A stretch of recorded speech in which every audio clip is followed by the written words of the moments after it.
முருக பக்தர்கள் அனைவருக்கும் அன்பான வணக்கம். கந்தசஷ்டியினுடைய 3வது நாள்ல திருச்செந்தூர்ல இருந்து உங்கள் அனைவரையும் சந்திக்கிறதுல ரொம்ப ரொம்ப சந்தோஷம். இந்த கந்தசஷ்டி விரதம் இருக்கக்கூடியவர்களுக்கும் சரி, மற்றவர்களுக்கும் சரி, நான் எப்பவுமே சொல்ற ஒன்று, முருகன் நமக்கு எப்போதுமே துணையாக இருப்பார். அவருடைய நாமம் நம்மை எப்போதும் காப்பாற்றும். இத ரொம்ப அழகா நமக்கு சொல்றாங்க.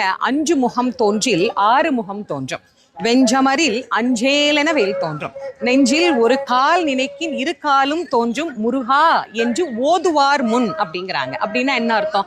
முருகா என்கின்ற நாமத்தை சொல்ல சொல்ல சொல்ல நமக்கு பயம் அப்படிங்கிறது போயிடும், ஆற்றல் அப்படிங்கிறது அதிகரிக்கும். இது எல்லாருக்குமே பொதுவானது. குறிப்பா இந்த சஷ்டி காலத்துல இதையே சொல்றேன் அப்படின்னா, நிறைய பேர் சஷ்டி விரதம் இருக்கக்கூடியவர்கள் நம்முடைய கமெண்ட்ஸ்ல கூட சொல்றீங்க, கடுமையான விரதம் ஆரம்பிச்சிட்டோமா, ஏன்னா பிரச்சனைகள் கடுமையானது, அதனால இருக்கக்கூடிய விரதமும் கடுமையாக ஆரம்பிச்சிட்டோம், ரொம்ப சோர்வா இருக்கு அப்படின்னு சொல்றீங்க.